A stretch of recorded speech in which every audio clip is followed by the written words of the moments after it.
Assalamualaikum warahmatullahi wabarakatuh, sahabat beriman. Mudah-mudahan Anda masih selalu setia bersama kami di channel yang selalu menghadirkan kisah-kisah inspiratif. Pada kesempatan kali ini kami sudah menyiapkan satu kisah berhikmah untuk menambah iman kita. Sebelum itu yuk, support channel ini dengan cara like dan subscribe. Klik lonceng juga biar kamu nanti dapat konten bermanfaat lainnya. Siapakah Abu Nawas? Tokoh yang dianggap badut namun juga dianggap ulama besar ini, Sufi. Tokoh super lucu yang tiada bandingnya ini aslinya orang Persia yang dilahirkan pada tahun 750 M di Ahwas, meninggal pada tahun 819 M di Baghdad. Setelah dewasa ia mengembara ke Basra dan Kufa. Di sana ia belajar bahasa Arab dan bergaul rapat sekali dengan orang-orang Baduy padang pasir. Karena pergaulannya itu ia mahir bahasa Arab dan adat istiadat dan kegemaran orang Arab. La juga pandai bersyair, berpantun dan menyanyi. La sempat pulang ke negerinya, namun pergi lagi ke Baghdad bersama ayahnya. Keduanya menghambakan diri kepada Sultan Harun al-Rasyid Raja Baghdad. Mari kita mulai kisah penggeli hati ini. Bapaknya Abu Nawas adalah penghulu kerajaan Baghdad bernama Maulana. Pada suatu hari bapaknya Abu Nawas yang sudah tua itu sakit parah dan akhirnya meninggal dunia. Abu Nawas dipanggil ke istana. La diperintah Sultan, Raja, untuk mengubur jenazah bapaknya itu sebagaimana adat Syekh Maulana. Apa yang dilakukan Abu Nawas hampir tiada bedanya dengan Kadi Maulana, baik mengenai tata cara memandikan jenazah hingga mengkafani, menyalati dan mendoakannya. Maka Sultan bermaksud mengangkat Abu Nawas menjadi Kadi atau penghulu menggantikan kedudukan bapaknya. Namun, demi mendengar rencana sang sultan, tiba-tiba saja Abu Nawas yang cerdas itu tiba-tiba nampak berubah menjadi gila. Usai upacara pemakaman bapaknya, Abu Nawas mengambil sepotong batang pisang dan diperlakukannya seperti kuda. Ia menunggang kuda dari batang pisang itu sambil berlari-lari dari kuburan bapaknya menuju rumahnya. Orang yang melihat menjadi terheran-heran dibuatnya. Pada hari yang lain ia mengajak anak-anak kecil dalam jumlah yang cukup banyak untuk pergi ke makam bapaknya. Dan di atas makam bapaknya itu ia mengajak anak-anak bermain rebana dan bersuka cita. Kini semua orang semakin heran atas kelakuan Abu Nawas itu. Mereka menganggap Abu Nawas sudah menjadi gila karena ditinggal mati oleh bapaknya. Pada suatu hari ada beberapa orang utusan dari Sultan Harun al-Rasyid datang menemui Abu Nawas. "Hai Abu Nawas, kau dipanggil Sultan untuk menghadap ke istana," kata wazir utusan Sultan. "Buat apa Sultan memanggilku? Aku tidak ada keperluan dengannya," jawab Abu Nawas dengan entengnya seperti tanpa beban. "Hai Abu Nawas, kau tidak boleh berkata seperti itu kepada rajamu." "Hai wazir, kau jangan banyak cakap. Cepat ambil ini kudaku ini dan mandikan di sungai supaya bersih dan segar," kata Abu Nawas sambil menyodorkan sebatang pohon pisang yang dijadikan kuda-kudaan. Si wazir hanya geleng-geleng kepala melihat kelakuan Abu Nawas. "Abu Nawas, kau mau apa tidak menghadap Sultan?" kata wazir. "Katakan kepada rajamu." "Aku sudah tahu maka aku tidak mau," kata Abu Nawas. "Apa maksudnya Abu Nawas?" tanya wazir dengan rasa penasaran. "Sudah pergi sana, bilang saja begitu kepada rajamu," serga Abu Nawas sembari menyaruk debu dan dilempar ke arah si wazir dan teman-temannya. Si wazir segera menyingkir dari halaman rumah Abu Nawas. Mereka laporkan keadaan Abu Nawas yang seperti tak waras itu kepada Sultan Harun al-Rasyid. Dengan geram Sultan berkata, "Kalian bodoh semua, hanya menghadapkan Abu Nawas kemari saja tak becus. Ayo pergi sana ke rumah Abu Nawas, bawa dia kemari dengan sukarela ataupun terpaksa." Si wazir segera mengajak beberapa prajurit istana, dan dengan paksa Abu Nawas dihadirkan di hadapan raja. Namun lagi-lagi di depan raja Abu Nawas berlagak pilon, bahkan tingkahnya ugal-ugalan tak selayaknya berada di hadapan seorang raja. Abu Nawas bersikaplah sopan, tegur baginda. "Ya baginda, tahukah Anda?" Tanda tanya petik 2. "Apa Abu Nawas?" Tanda tanya petik 2. "Baginda, terasi itu asalnya dari udang." "Kurang ajar kau menghinaku Nawas." "Tidak baginda, siapa bilang udang berasal dari terasi?" Baginda merasa dilecehkan. Ia naik pitam dan segera memberi perintah kepada para pengawalnya. "Hajar dia, pukuli dia sebanyak 25 kali." Wah, Abu Nawas yang kurus kering itu akhirnya lemas tak berdaya dipukuli tentara yang bertubuh kekar. Usai dipukuli Abu Nawas disuruh keluar istana. Ketika sampai di pintu gerbang kota, ia dicegat oleh penjaga. "Hai Abu Nawas, tempo hari ketika kau hendak masuk ke kota ini kita telah mengadakan perjanjian. Masa kau lupa pada janjimu itu? Jika engkau diberi hadiah oleh Baginda maka engkau berkata, aku bagi 2, engkau 1 bagian, aku 1 bagian. Nah, sekarang mana bagianku itu? Hai penjaga pintu gerbang, apakah kau benar-benar menginginkan hadiah Baginda yang diberikan kepada tadi? Lia, tentu itu kan sudah merupakan perjanjian kita. Baik, aku berikan semuanya, bukan hanya 1 bagian. Wan, ternyata kau baik hati Abu Nawas. Memang harusnya begitu, kau kan sudah sering menerima hadiah dari Baginda. Tanpa banyak cakap lagi Abu Nawas mengambil sebatang kayu yang agak besar lalu orang itu dipukulinya sebanyak 25 kali. Tentu saja orang itu menjerit-jerit kesakitan dan menganggap Abu Nawas telah menjadi gila. Setelah penunggu gerbang kota itu kelengar Abu Nawas meninggalkannya begitu saja, ia terus melangkah pulang ke rumahnya. Sementara itu si penjaga pintu gerbang mengadukan nasibnya kepada Sultan Harun al-Rasyid. Ya, Tuanku Syah Alam, ampun beribu ampun. Hamba datang kemari mengadukan Abu Nawas yang teyah memukul hamba sebanyak 25 kali tanpa suatu kesalahan. Hamba mohon keadilan dari Tuanku Baginda. Baginda segera memerintahkan pengawal untuk memanggil Abu Nawas. Setelah Abu Nawas berada di hadapan Baginda ia ditanya, Hai Abu Nawas, benarkah kau telah memukuli penunggu pintu gerbang kota ini sebanyak 25 kali pukulan? Berkata Abu Nawas, ampun Tuanku, hamba melakukannya karena sudah sepatutnya dia menerima pukulan itu. Apa maksudmu? Coba kau jelaskan sebab musababnya kau memukuli orang itu, tanya Baginda. Tuanku, kata Abu Nawas, hamba dan penunggu pintu gerbang ini telah mengadakan perjanjian bahwa jika hamba diberi hadiah oleh Baginda maka hadiah tersebut akan dibagi 2. 1 bagian untuknya 1 bagian untuk saya. Nah pagi tadi hamba menerima hadiah 25 kali pukulan. Maka saya berikan pula hadiah 25 kali pukulan kepadanya. Hai penunggu pintu gerbang, benarkah kau telah mengadakan perjanjian seperti itu dengan Abu Nawas? Tanya Baginda. Benar Tuanku, jawab penunggu pintu gerbang.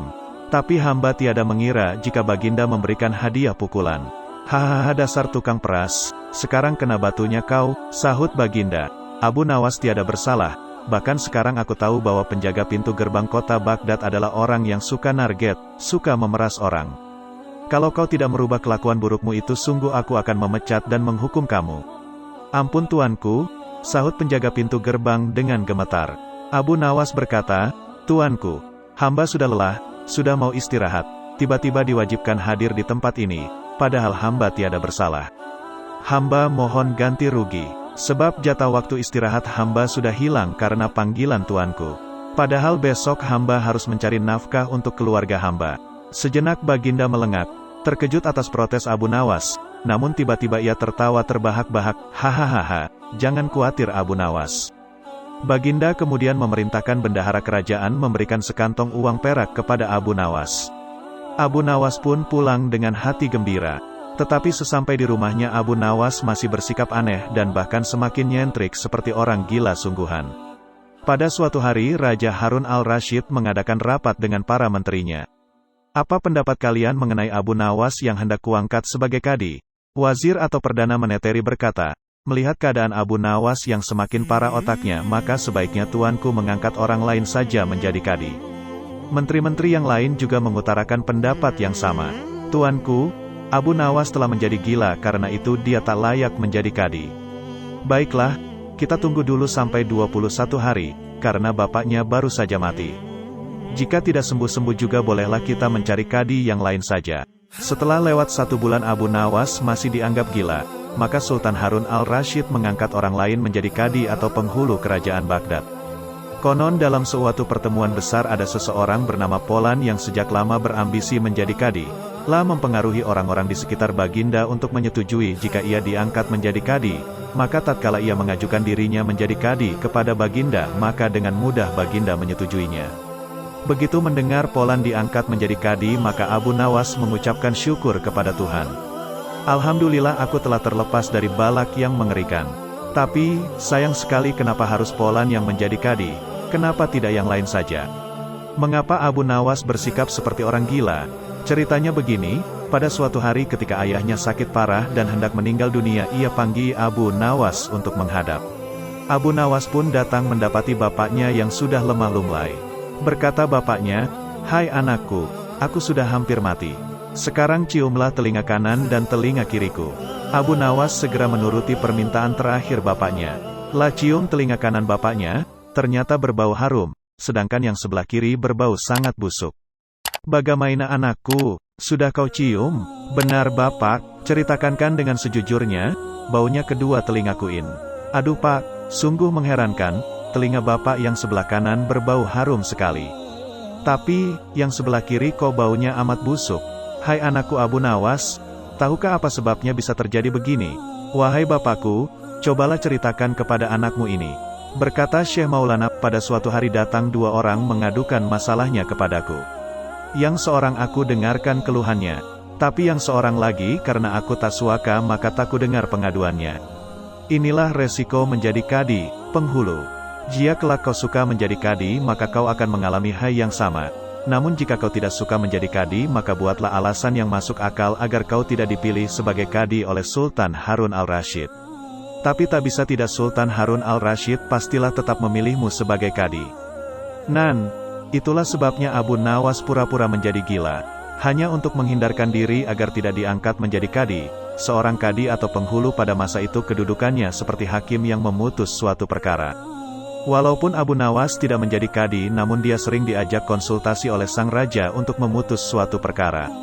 Bahkan ia kerap kali dipaksa datang ke istana hanya sekedar untuk menjawab pertanyaan baginda raja yang aneh-aneh dan tidak masuk akal.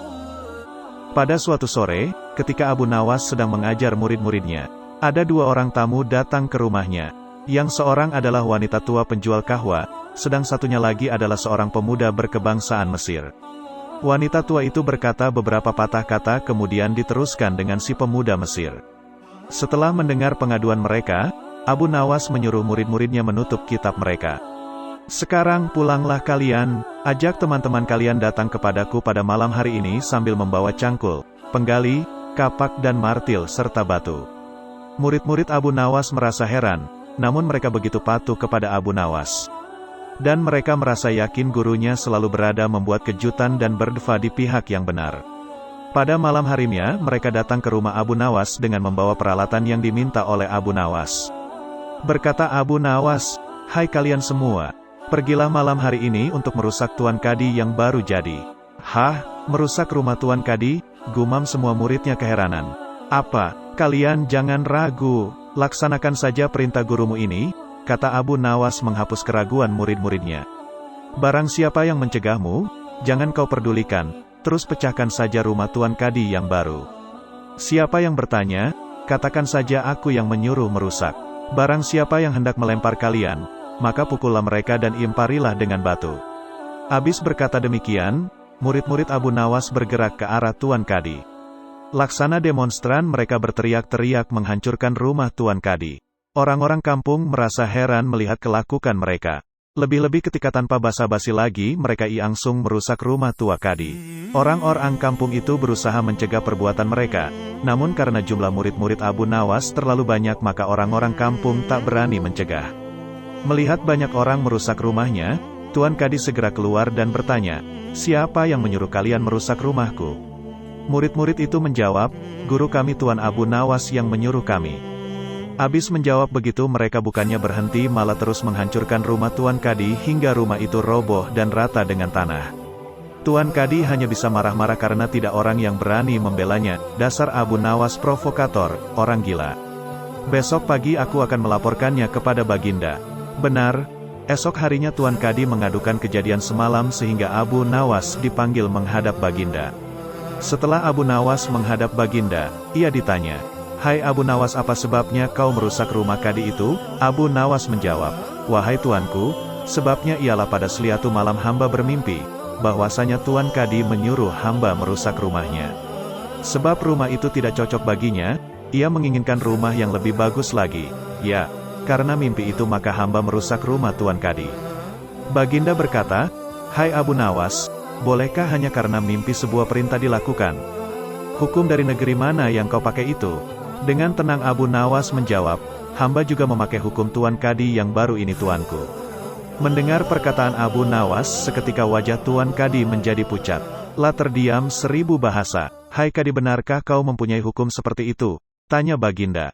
Tapi Tuan Kadi tiada menjawab. wajahnya nampak pucat, tubuhnya gemetaran karena takut. "Abu Nawas, jangan membuatku pusing. Jelaskan kenapa ada peristiwa seperti ini," perintah Baginda. "Baiklah." Abu Nawas tetap tenang.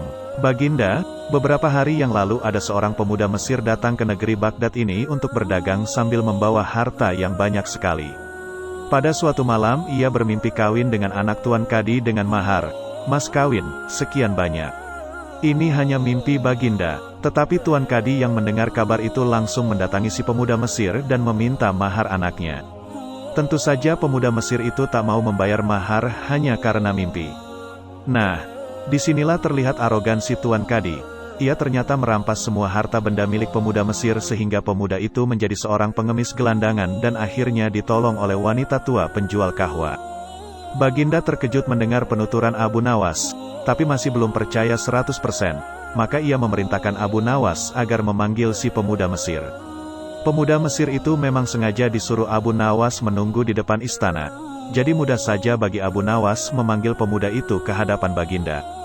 Berkata Baginda Raja, "Hai anak Mesir, ceritakanlah hal ihwal dirimu sejak engkau datang ke negeri ini." Ternyata cerita pemuda Mesir itu sama dengan cerita Abu Nawas.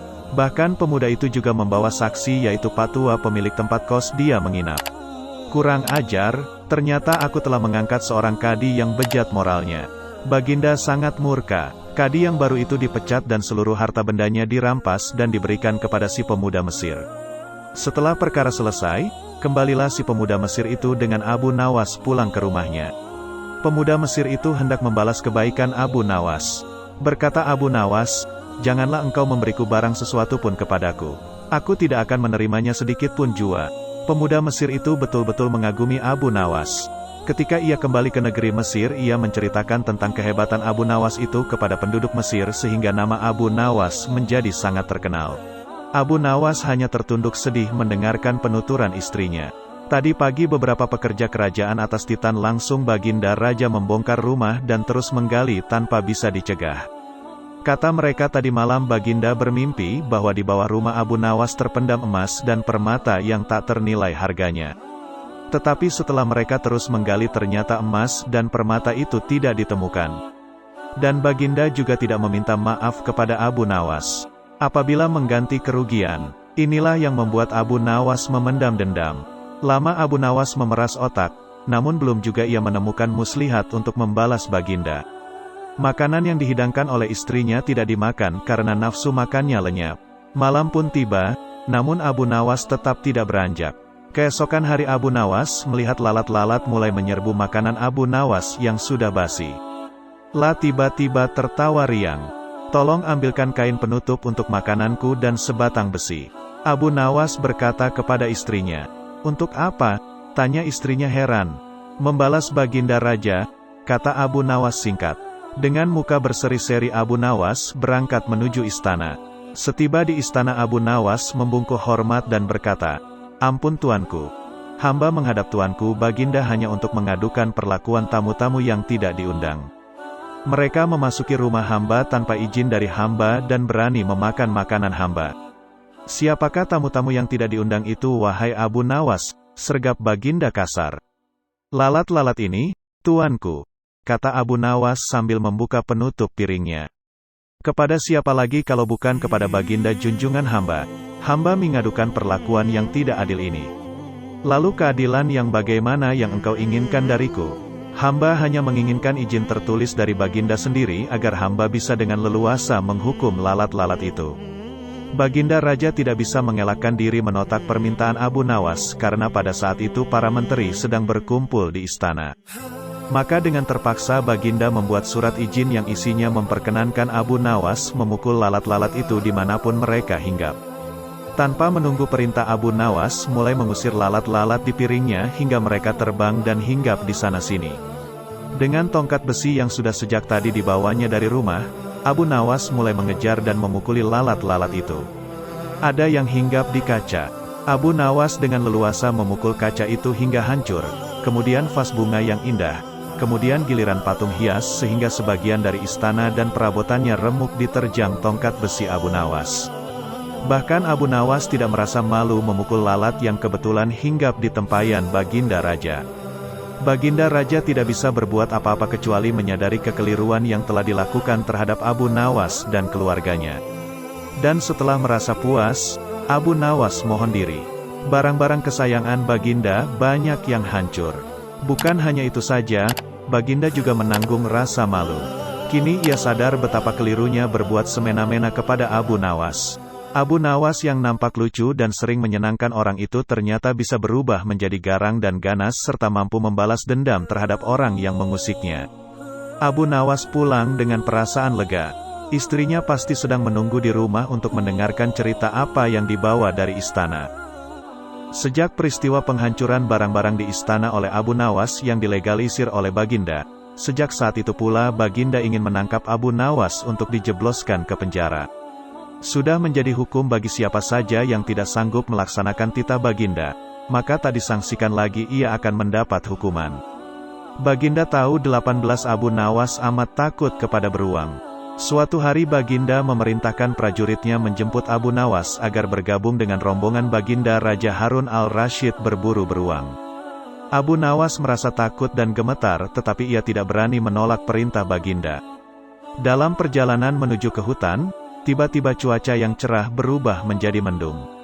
Baginda memanggil Abu Nawas. Dengan penuh rasa hormat Abu Nawas mendekati Baginda. "Tahukah mengapa engkau aku panggil?" tanya Baginda tanpa sedikit pun senyum di wajahnya. "Ampun tuanku, hamba belum tahu," kata Abu Nawas. "Kau pasti tahu bahwa sebentar lagi akan turun hujan. Hutan masih jauh dari sini. Kau kuberi kuda yang lamban. Sedangkan aku dan pengawal-pengawalku akan menunggang kuda yang cepat. Nanti pada waktu santap siang kita berkumpul di tempat peristirahatanku. Bila hujan turun kita harus menghindarinya dengan cara kita masing-masing agar pakaian kita tetap kering. Sekarang kita berpencar," Baginda menjelaskan. Kemudian Baginda dan rombongan mulai bergerak. Abu Nawas kini tahu Baginda akan menjebaknya. Lah harus mencari akal. Dan ketika Abu Nawas sedang berpikir, tiba-tiba hujan turun. Begitu hujan turun Baginda dan rombongan segera memacu kuda untuk mencapai tempat perlindungan yang terdekat. Tetapi karena derasnya hujan, Baginda dan para pengawalnya basah kuyup. Ketika santap siang tiba Baginda segera menuju tempat peristirahatan. Belum sempat baju Baginda dan para pengawalnya kering, Abu Nawas datang dengan menunggang kuda yang lamban. Baginda dan para pengawal terperangah karena baju Abu Nawas tidak basah. Padahal dengan kuda yang paling cepat pun tidak bisa mencapai tempat berlindung yang paling dekat. Pada hari kedua Abu Nawas diberi kuda yang cepat yang kemarin ditunggangi Baginda Raja. Kini Baginda dan para pengawal-pengawalnya mengendarai kuda-kuda yang lamban. Setelah Abu Nawas dan rombongan kerajaan berpencar, hujan pun turun seperti kemarin. Malah hujan hari ini lebih deras daripada kemarin. Baginda dan pengawalnya langsung basah kuyup karena kuda yang ditunggangi tidak bisa berlari dengan kencang. Ketika saat bersantap siang tiba, Abu Nawas tiba di tempat peristirahatan lebih dahulu dari Baginda dan pengawalnya. Abu Nawas menunggu Baginda Raja. Selang beberapa saat Baginda dan para pengawalnya tiba dengan pakaian yang basah kuyup. Melihat Abu Nawas dengan pakaian yang tetap kering Baginda jadi penasaran. Beliau tidak sanggup lagi menahan keingintahuan yang selama ini disembunyikan. "Terus terang bagaimana caranya menghindari hujan, wahai Abu Nawas?" tanya Baginda. "Mudah tuanku yang mulia," kata Abu Nawas sambil tersenyum. "Sedangkan aku dengan kuda yang cepat tidak sanggup mencapai tempat berteduh terdekat. Apalagi dengan kuda yang lamban ini," kata Baginda. "Hamba sebenarnya tidak melarikan diri dari hujan. Tetapi begitu hujan turun hamba secepat mungkin melepas pakaian hamba dan segera melipatnya, lalu mendudukinya. Ini hamba lakukan sampai hujan berhenti." Diam-diam Baginda Raja mengakui kecerdikan Abu Nawas. Melihat ayam betinanya bertelur, Baginda tersenyum. Beliau memanggil pengawal agar mengumumkan kepada rakyat bahwa kerajaan mengadakan sayembara untuk umum. Sayembara itu berupa pertanyaan yang mudah tetapi memerlukan jawaban yang tepat dan masuk akal. Barang siapa yang bisa menjawab pertanyaan itu akan mendapat imbalan yang amat menggiurkan. 1 pundi penuh uang emas. Tetapi bila tidak bisa menjawab maka hukuman yang menjadi akibatnya. Banyak rakyat yang ingin mengikuti sayembara itu terutama orang-orang miskin. Beberapa dari mereka sampai meneteskan air liur. Mengingat beratnya hukuman yang akan dijatuhkan, maka tak mengherankan bila pesertanya hanya 4 orang. Dan salah satu dari para peserta yang amat sedikit itu adalah Abu Nawas. Aturan main sayembara itu ada 2. Pertama, jawaban harus masuk akal. Kedua, peserta harus mampu menjawab sanggahan dari Baginda sendiri. Pada hari yang telah ditetapkan, para peserta sudah siap di depan panggung. Baginda duduk di atas panggung. Beliau memanggil peserta pertama. Peserta pertama maju dengan tubuh gemetar. Baginda bertanya, "Manakah yang lebih dahulu, telur atau ayam?" "Telur," jawab peserta pertama. "Apa alasannya?" tanya Baginda. "Bila ayam lebih dahulu itu tidak mungkin karena ayam berasal dari telur," kata peserta pertama menjelaskan. "Kalau begitu siapa yang mengerami telur itu?" sangga Baginda. Peserta pertama pucat pasi. Wajahnya mendadak berubah putih seperti kertas. La tidak bisa menjawab. Tanpa ampun ia dimasukkan ke dalam penjara. Kemudian peserta kedua maju. La berkata, "Paduka yang mulia, sebenarnya telur dan ayam tercipta dalam waktu yang bersamaan." "Bagaimana bisa bersamaan?" tanya Baginda. "Bila ayam lebih dahulu itu tidak mungkin karena ayam berasal dari telur. Bila telur lebih dahulu itu juga tidak mungkin karena telur tidak bisa menetas tanpa dirami," kata peserta kedua dengan mantap. "Bukankah ayam betina bisa bertelur tanpa ayam jantan?" sanggah Baginda memojokkan. Peserta kedua bingung. La pun dijebloskan ke dalam penjara. Lalu giliran peserta ketiga. La berkata, "Tuanku yang mulia, sebenarnya ayam tercipta lebih dahulu daripada telur." "Sebutkan alasanmu," kata Baginda.